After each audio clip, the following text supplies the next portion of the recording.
What did we learn today? You didn't learn how to mix an FU song. You learned that music is pizza. We are going to be going through the session for Pretty, the new song that just came out. We love using samples. Snamples. Samples should be illegal. 421 on the rack tom, I think. AEA ribbon microphone on the overheads, which we had rotated incorrectly. It's November 25th, 2022 as of recording. No, it's not. No, wait, it's 2024, bro. Did I say 2022? Yeah. I need to go to bed. Numbers. It is all fake. There are no pedal boards. There are no amps unless it is digital and stock Logic amps. They'll always be like, dude, I love your guitar tone. Like, what guitar do you use? What this, what that? And I'm like, oh, everything's digital. And they go, oh, well, I knew I heard something. Like, I knew I could tell it wasn't authentic or analog. And I'm so like, bad. shut the fuck. Like, no, you didn't. You wouldn't have asked me that question if you thought that. And okay, let's say you did know. Does it still sound good? The answer is yes. Yeah. If it's not for you, don't use it. Yeah, but don't knock someone for using it, especially if it sounds good and it's accessible and it allows a lot of people who maybe can't afford amps. We have the Logic Acoustic Kick C120, which I think you found. I don't know. I still don't know how to find these, but you'll have to remind me. But it's here. You do like a sample replacement. It'll take where you hit the drum and you can kind of see where the drum hits. It'll pop a MIDI note, and then that can trigger like a sample of a pre-recorded kick drum. So that's my kick out. That's mixed, but actually not doing a ton to it. Well, that's kind of a ton. I have this plugin. This is nerdy. I have this plugin cutting out the snare drum because it was too loud from the iPhone microphone. Yeah, there was the original floor tom part right there. I did not. It's just like, I don't know. Every take that I had just didn't sound good, but just the floor tom part, like the kick and the snare, sounded fine.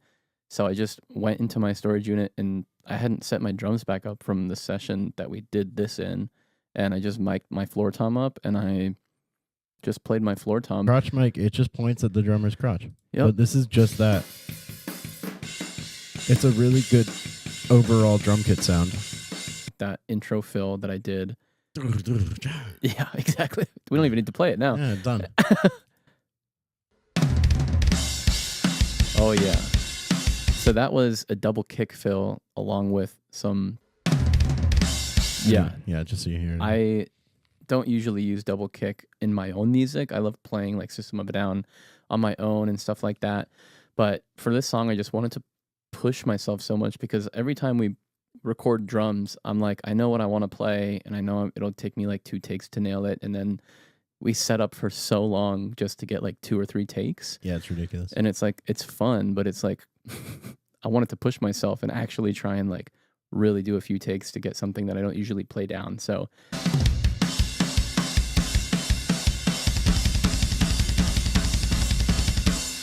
freaking nuts. It's so good. And you can see why I split this into a different track, because it gets like... Yeah, when you really use double punchy. bass, you really want to get them really clicky. This is another thing that's probably dipping when the snare drum hits. Just to get some of that mid-rangey snare garbage out of the room. I want it to feel like you are listening. You are like in the exact experience that I'm experiencing. You are hearing me play the drums as if you are playing the drums. It's more immersive for me to listen back to, and I want the listener to be like, when I'm recording the drums, that's what I hear. I hear my own drums being played because I play really loud. So I want you to experience that. So I can move it closer, gets a little brighter. Move it off to the side, it gets darker. And anything in between, I'll put it back to where it was. Well, you can change the mic itself too. Yeah, oh yeah, you're right. Yeah, change the mic. You can change the output. Kind. So this is a Royer 121 model. You can do a 421. Sounds different. SM57. You do a condenser mic, a little brighter. So these are power chords on the bass. Oh, that's cool. I wish I knew that.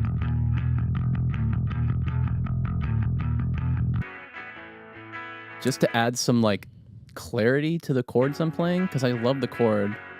Yeah, it's so pretty. And then the lead is just like some octave. And then if we put that with the main guitars and the bass, it's just so full, lush. So like, hear this. Let me take out the flavor, and the lead. Like it's just so thin, smaller, which is fine. Yeah. It's not bad, but that's a whole lot cooler. So a big thing that I love doing in my music is what I was taught in drumline, what we call peaks and valleys.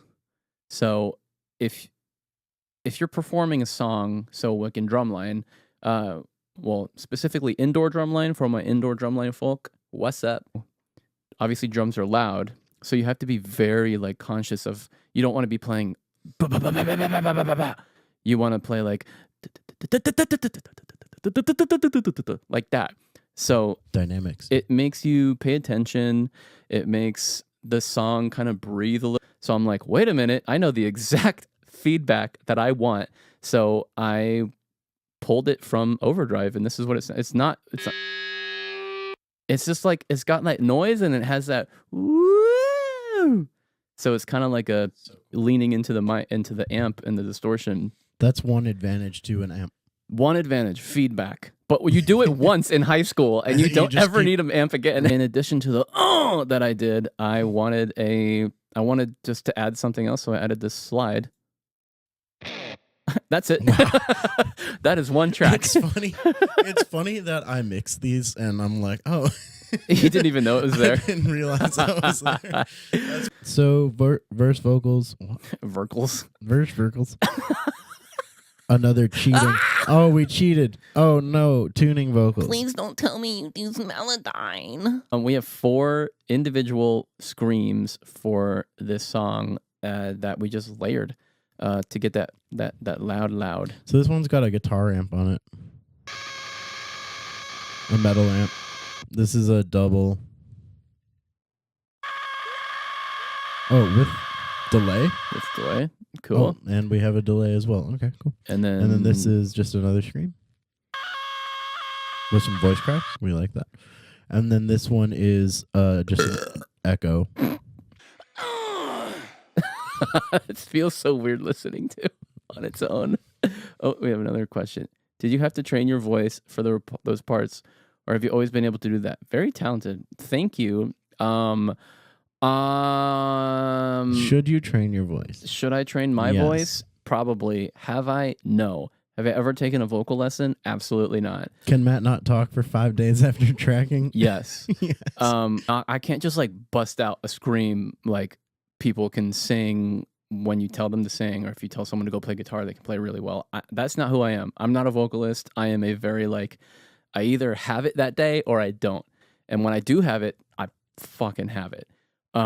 So it took, the way I was able to find it is through releasing music and recording music to see where my voice fit, as well as recording covers and singing my favorite songs, and then listening back to be like, would I listen to that if that came on the radio, or would I listen to that, or should I just like turn it off because the vocals suck? Doubling stuff is good, but what's even better is with vocals is not wasting your time doubling something. I think it's free. Isotope Vocal Doubler. It does it for you. On. I don't feel so pretty. That's one vocal take.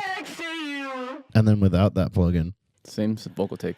I don't feel so pretty when I'm next to you. Here we go, Joey. Okay. I'm like, hey, dude. Hey, chef.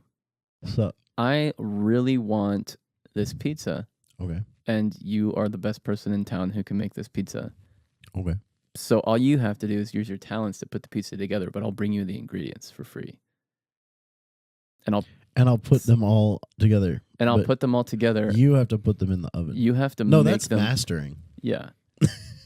Mastering is the pizza oven of music. I prepared the tomatoes. I shredded the cheese. I diced the tomatoes. Oh, you shredded the cheese. Yeah, I shredded the cheese, and it's all in a plastic bag. reusable plastic bag. Okay, and then I rolled the dough, put all the ingredients on. Yep. And then Amy Marie put it in the oven. Yes. Amy, no. You put it in the oven and you made it taste good and look good. And then Amy boxed it up, put a bow on it. Oh, yeah. And delivered it to us. And then DistroKid was the delivery. And then DistroKid was Uber Eats. And we didn't tip. Okay, moving on. That's pretty good. Music is pizza.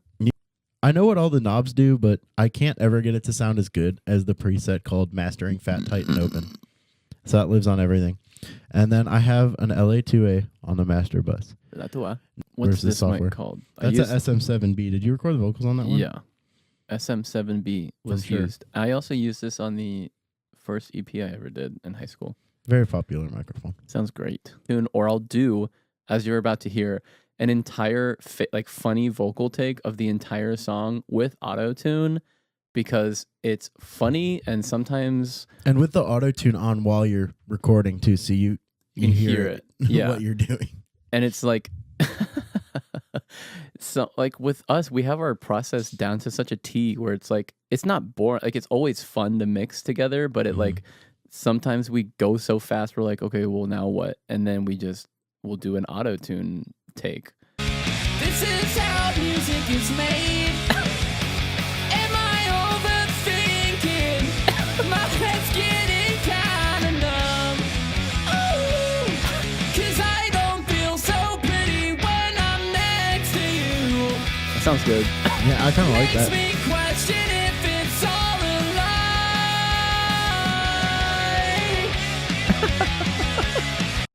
What's up with that? What's up with that?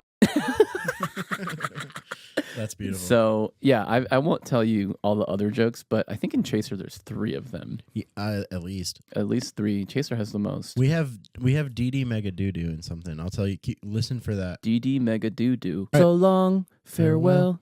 Now to see if this all recorded. Okay. Bye.